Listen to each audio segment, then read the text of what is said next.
Ladies and gentlemen, the story you are about to hear is true.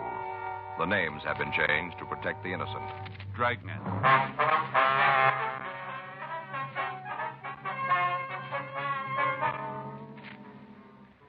You're a detective sergeant. You're assigned to robbery detail. A gang has hijacked and robbed a bank truck. They've stolen over $100,000. There's no lead to their identity. Your job? Get them.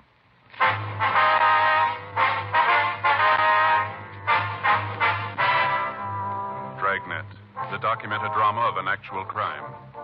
For the next 30 minutes, in cooperation with the Los Angeles Police Department, you will travel step by step on the side of the law through an actual case transcribed from official police files. From beginning to end, from crime to punishment, Dragnet is the story of your police force in action.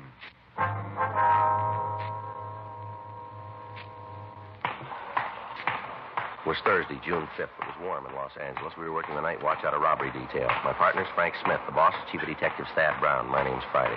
I was on my way back from the business office, and it was 10:52 p.m. when I got to room 27A. Robbery. Did you get him? Yeah, here's the gun. You got the double-aught buck? Yeah, Jack. Here you go. Any word yet? No, we ought to be hearing pretty quick. Nothing from Herman and Benson, huh? Last we got from them, they were over on Hobart. No action there? Nothing. I get it. Robbery Friday. Yes, ma'am.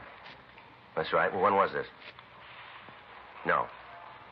No, that's a burglary. If you'll hold on just a minute, I'll have you switch them. Yes, ma'am. Hold on just 1 minute. Would you give this call to 2524, please? That's right, burglary. Thank you. Woman wants somebody to come out and talk to her about her husband's work pants being taken from the clothesline. You should have gone out. Yeah. You got a cigarette? I'm fresh out. Here you are. Got a match? Yeah, thanks.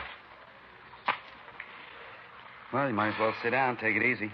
We got no idea how long we're going to be here. Guess so. You know, I'm still not real sure about how this tip came in. You want to fill me in? Call came through this afternoon. Man refused to give his name, just said he had some information he thought we'd like to have. No idea who it was, huh? No. Said it wasn't important. Went on to say that he could tell us where to pick up the men who held up the bank truck. Well, I figured it might be a crank, so I asked him how we could be sure the story was true. how'd he answer that? Said he could prove it. Said he had some of the serial numbers on the stolen bills. You check out? Yep. Gave me the numbers from 10 of the 20s. I checked the serial numbers. They're good. And that's when he said he'd call back, huh? Yeah, said he'd call tonight around 10 and give us the address where we could pick up the men. It's late now, about an hour, huh? Yeah. But he knows what he's talking about. We got to be here when the phone rings. No way of getting an ID on him, huh? None. What'd he say about the men? They heavy? From the way he tells it, they're loaded. Got all the guns and ammunition they need to hold out for a week. He knows that. Why couldn't he give us the address this afternoon? He said he wanted to put a lot of distance between him and the rest of them. Say how many there were? Not right out. The way he talked, though, we figure there's 3. Any names? No, said he'd tell us where to pick them up. Said when we blew the whistle, they'd tell us. Might be a little tight taking them then, huh? If the way they handle the guards on the truck is any indication, it isn't going to be a picnic. How many men we got?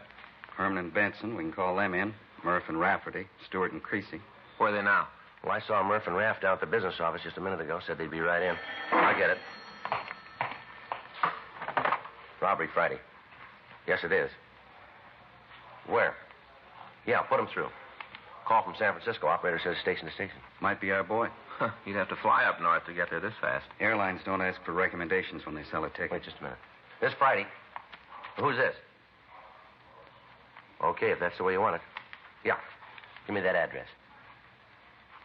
All right, let me read that back to you. 1657 Garfield Place, apartment 408. Is that right? Okay. Why don't you tell us your name? It won't do any... Hello. Hello. Oh, he hung up. I'll have the business office get on it, see if they can come up with a number. You got the address? Yeah, I got that. Here. The way he put it, job might be tougher than we figured. What do you mean? Well, I asked him his name. I told him it wouldn't make any difference if he told us. Yeah? He said it'd make a lot of difference. Said they'd kill him if they found out that he finked on them. That figures. Yeah. Said that when he reads in the papers that they're dead, then he'll come in. When they're dead? Yeah. Says we won't take him alive. 10 days previously, on Thursday, May 26th, 3 men had stopped an armored truck on its way to the Federal Reserve Bank. The truck had stopped for a collection on Wilshire Boulevard. The 3 hold-up men had approached the truck and produced sawed-off 12-gauge shotguns. At gunpoint, 2 of the men forced the drivers to go out to the San Fernando Valley. The third followed in another car. On a side road south of Ventura Boulevard, the suspects had tied and then beaten the driver and the guard. The two men were placed in the back of the truck, and after stealing all of the cash in the vehicle, the thieves had driven off. As soon as the theft was discovered, men from the Federal Bureau of Investigation were notified. Together with them, Frank and I followed down every lead. The crime lab went over the truck but found nothing that would help us in getting to the thieves. Latent fingerprints were able to come up with nothing. The driver of the truck and the guard had been shown the mug books, but they were unable to make an identification. The method of operation was checked through the stats office, but when the leads that developed were checked out, we were in the same position as when we first got the call. We had no idea of who the thieves might be. Descriptions obtained from the two victims were broadcast to the entire nation, but there were no kickbacks. The FBI weighed and sifted all evidence in its Washington headquarters, but they came up with the same results we had. Nothing. The phone call from the informant was the first concrete lead that we'd gotten. There were 9 men from Robbery Division and 3 teams from the FBI in the operation. From the information we had, we knew the suspects were armed and they were dangerous. The people in the building were gotten out of their apartments. The building itself was completely surrounded. 1:36 a.m. We moved in. Boys in the street are set. Let's go. All right. Did you check the manager? Yep. Descriptions of the men in the apartment match the one we got from the driver of the truck. Checks out to be the same guys. The manager say how many there were? 3. She's not sure they're all in. All right.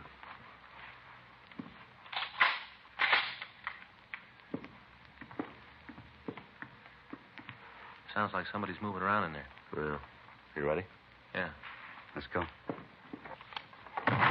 Police officers, stand still. What are you doing in here? You here alone? Yeah, alone. What are you looking for, a convention? Where are the other 2? What two? Nobody else, Joe. Closet over there looks like an arsenal, loaded with guns. A couple of sawed-off shotguns. You guys got no right to come in here like this. I don't know what you're looking for, but you ain't going to find What's it. your name?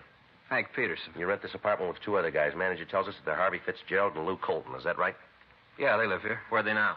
I don't know, out. Maybe to a movie. I don't know. When do you expect them back? Well, look, they're big fellas now. They don't have to get me to sign a report card. They do what they want. They went out. I don't know where. They didn't tell me. They also didn't tell me when they'd be back. Well, what's this all about? Where'd you get those guns in the closet? They don't belong to me. Who do they belong to? One of the guys. Which one? Why are you coming in here and asking all these questions? I ain't done nothing. You got no beef with me. I know anything about the guns. Maybe Lou likes to hunt. I don't know. They belong to Colton, huh? Yeah, he brought them.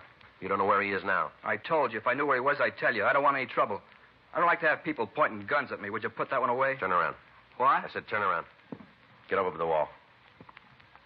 Put your hands up on it. Big deal. What happens now? You kick my feet out and I fall down? Stand still. I'll get it, Joe. You ain't gonna find nothing on me. I tell you, I'm clean. Nice try, Peterson. Here's a .38 Colt. Joe had it in his belt. You go around pretty heavy for a fellow that doesn't want trouble, don't you? I carry a lot of money. Sometimes I think some guys are trying to take it away from me. I gotta protect myself. Yeah. Anybody's got the right to protect themselves. Yeah, you got a permit for this gun?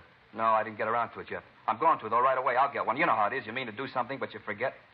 Hey, can I stand up straight now? Yeah. Come on, Peterson. Get your hands behind you. Maybe you guys will tell me what this is for. What are you looking for? We'll tell you downtown. Well, you know you're making a big mistake. Is that right? Well, sure, you really call this one wrong. You're dragging in an innocent man. I'm clean. I made a mistake when I didn't register the gun. I'll cop to that, but that's the edge. I don't go past there. No, you got it wrong, Peterson. Read me how. We got you going in for the bank truck robbery. You and your 2 friends, you're going to stand for it. Keep talking about my 2 friends. I got no friends. I move in with a couple of fellas. All of a sudden, I got a piece of some action they're shoving. You got it wrong, cop. You aren't going to tell us you happen to be here at the wrong time, are you? Look, I'm from Chicago. I got a lead on a job out here. It gets cold in Chicago in the wintertime. I don't like the cold. Get a lead on a job out here in California, so I put an ad in the paper telling how I'd like to drive out with the guy, share expenses. The fellow that answers the ad wants to leave. When I got to go is Lou Colton. I took a third of the tab driving out. We got into town. He's got this apartment lined up, this one right here. I got no place to stay, so he says for me to pad down with him. That's it. The beginning, the middle, the end. Anything outside of that, I don't know. If you got trouble with Lou, then take it up with him, but don't make me fit in. I got no part of the action. I don't want any. What about the gun? The gun you had on you. I tried to explain that. I meant to get a permit for it. I didn't get around to it yet. What about the ones in the closet? Well, talk to Lou. They belong to him. Maybe he's going to open a museum. All right. Let's get out of here. Come on, let's go. Look what you did to the door, breaking it up like that. No reason. All you had to do was knock. Landlady's going to be pretty sore about it. I'd have let you in if you'd have knocked. Breaking up a door like that, she's going to be real sore. Probably won't talk to me. Well, it's going to be a while before she's got the chance.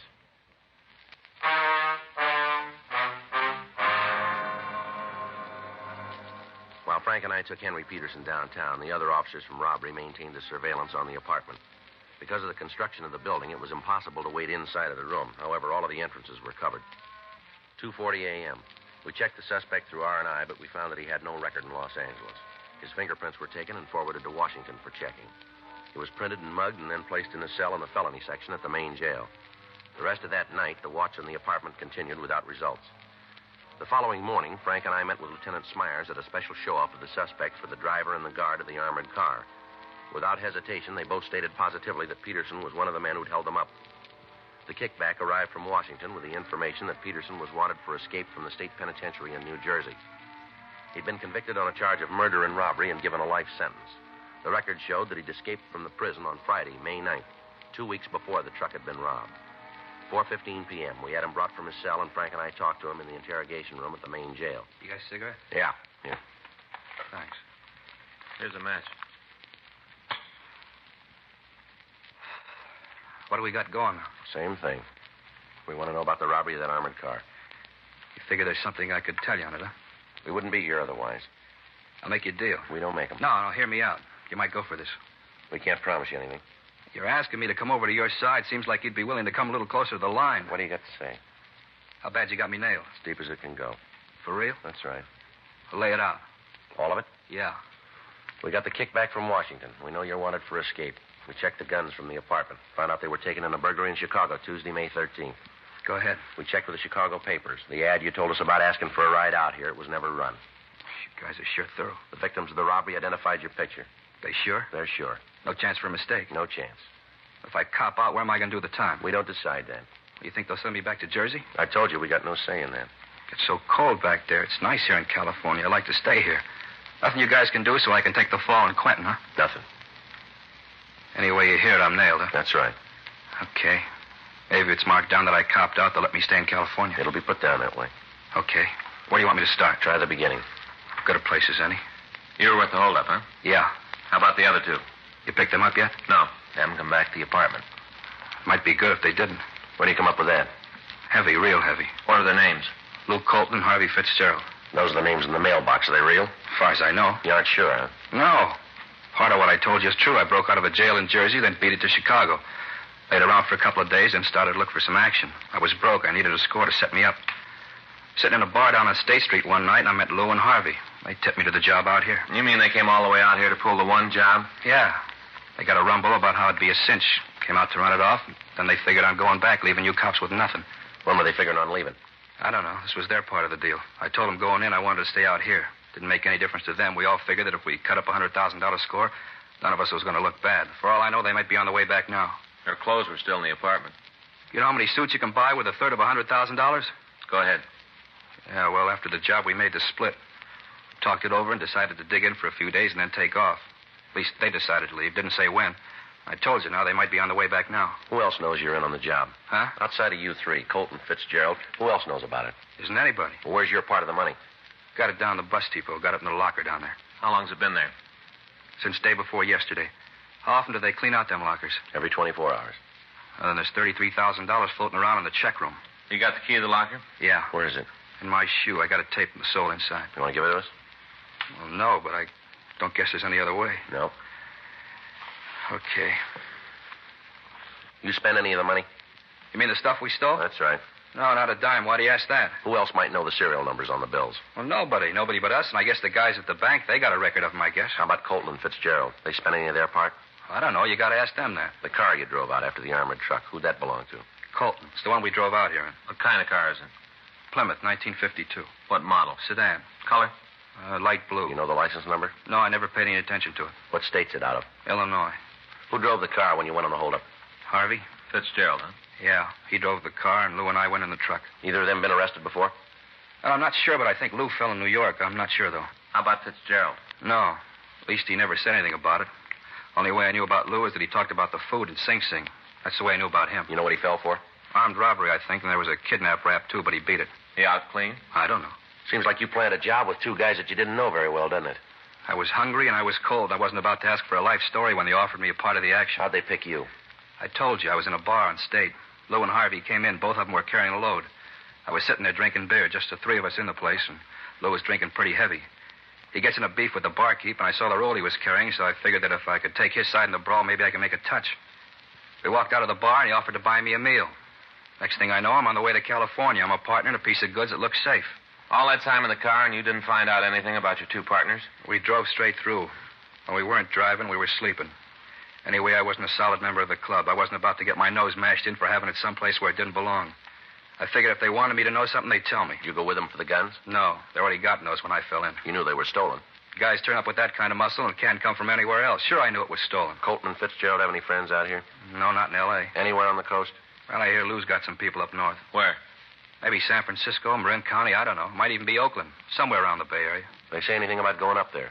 No. Of course, they might have. The way Lou likes to eat, coming out here, he'd go 10 miles out of the way because he knew a place that had a good chili size. Think nothing of it. Never saw anybody who liked to eat so much. Real gourmet. Only with him, it was glutton. He mentioned any names of people he knew up north? No, just said he had people. Anything about the car they're driving that'd make it easy to spot? What do you mean? Well, like a dented fender, a scratch, anything to identify it. Yeah, it might be something. There's a kind of scratch in the back left fender, I think. Woman backed into us on the way out here. Cut right through the metal. You think of any reason why they might ditch the car? No. We kept a close tab on the papers right after the job and looked to see how much you had on it. When we didn't see anything, we figured the car was all right. I don't think they'd ditch it. It'd be pretty easy to trace. Lou owns it outright. Unless you want to try to grab cold plates, he'd drive it like it was. Okay. We'll get you your things, and you can come over to the city hall and make a statement. How about the key to the locker? Oh, yeah. There it is. Probably some money due on the package I'll have to owe you. What's that? $33,000. I haven't got the dough to bail out the package. Well, it works out even. What? You'd have no place to spend it.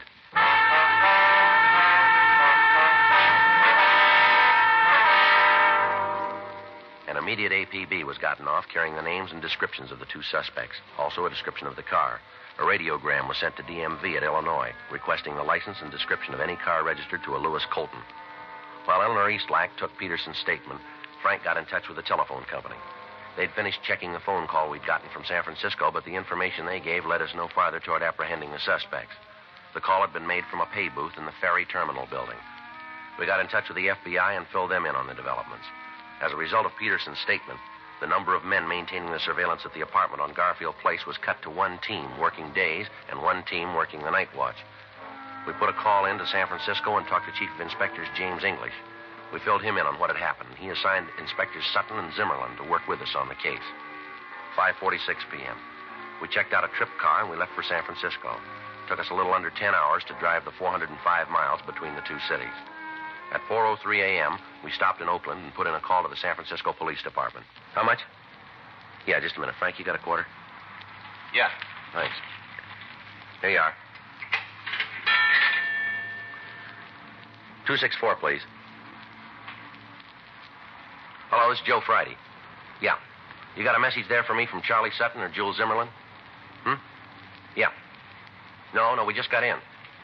Yeah. Oakland. What? Just a minute. You see that street sign up there? Yeah, wait a minute. 5th and Poplar. 5th and Poplar. Yeah. No, we're coming right over. When was this? I see. Well, if Charlie calls in, tell him that we're on the way, will you? Right. Thank you. Well, we're almost too late. What do you mean, they got a lead? Sutton and Zimmerlin called in 30 minutes ago. Yeah? They got the car waiting for the suspects now.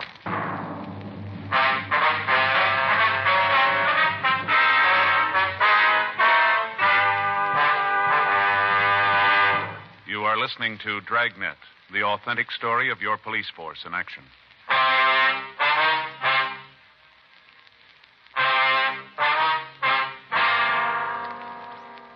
The address the business office had given me on the phone was a large garage located at the corner of Union Avenue and Lynch Streets. When Frank and I got there, we met with Inspectors Sutton and Zimmerlin. They told us that when they'd gotten the APB, a call had gone out immediately to the officers in the city to be on the lookout for a 1952 blue Plymouth with a dent in the left rear fender and carrying Illinois license plates. The suspects had parked the car in a no-parking zone on O'Farrell Street between Taylor and Mason Streets. At the peak hour of traffic, the car had been towed away from the parking place and left in a garage. While it was in the garage, the information on it had been received from our department, and an immediate stakeout was placed on it. We felt reasonably sure that the suspects would return for the automobile. They had no reason to think that there might be anything wrong. The address of the garage had been left so that they might find the car. All that would be necessary to release it would be the payment of the fine for overtime parking along with the towing and garage fee. The garage itself was a large building. It provided 4 stories for parking. The suspect's car was on the basement level.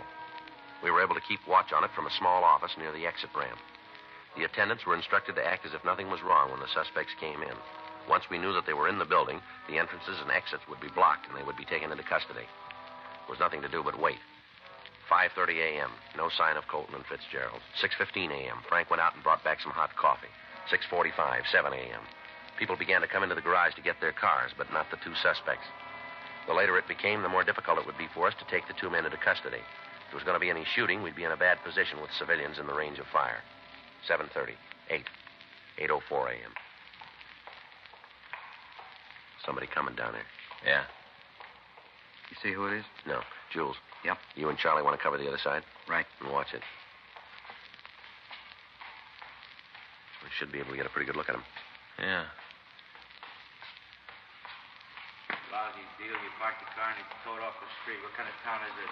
They got a sign. You should have put it in the garage. Yeah, you and your smart ideas. You read. Why didn't you see the sign? Who can tell you anything? It's Colton and Fitzgerald. Yeah. You see Jules and Charlie? Wait a minute. Yeah, over by the gray Merc. Hey, Looks like they're all set. All right, let's go. now, let's get this crate out of here. We can have some breakfast with the rope if you got it. Here, the cops picked up in. They should have given more than needed. Gilman said it was the right thing to do. Look, you don't have to think. If I wanted somebody for that, you'd still be back east. You know one of these days you're going to open that mouth just a little too wide. Yeah, what do you guys want? Police officers, you're under arrest. Runner! Hit him off, Jules! The ramp, Joe. I'll get him.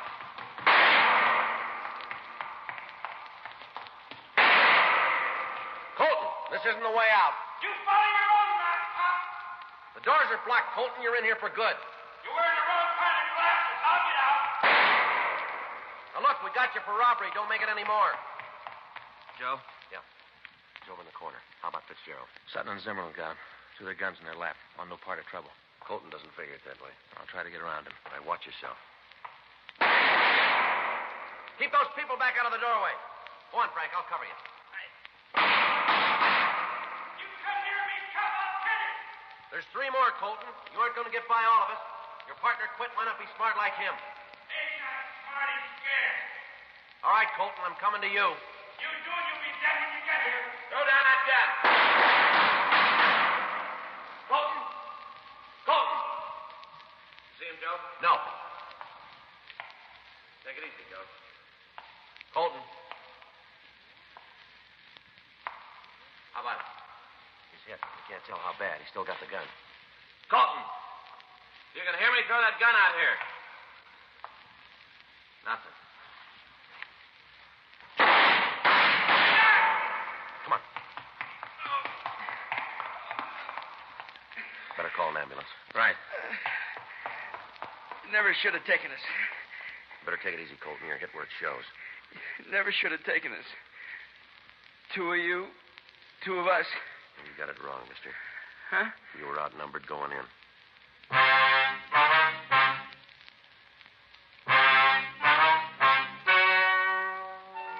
The story you have just heard is true. The names were changed to protect the innocent.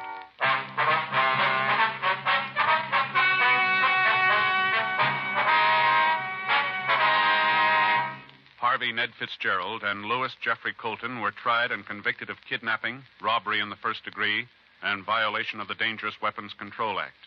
They were found guilty and sentenced as prescribed by law. Kidnapping is punishable by imprisonment for a period of from 1 to 25 years in the state penitentiary. Robbery in the first degree by imprisonment for a term of not less than 5 years. Violation of the Dangerous Weapons Control Act by imprisonment in the state prison for a period of not less than 5 years. Henry Vincent Peterson was remanded to the authorities of New Jersey for completion of his sentence. A hold was placed on him by the state of California in the event he is paroled. You have just heard Dragnet, the authentic story of your police force in action, and starring Jack Webb, a presentation of the United States Armed Forces Radio Service.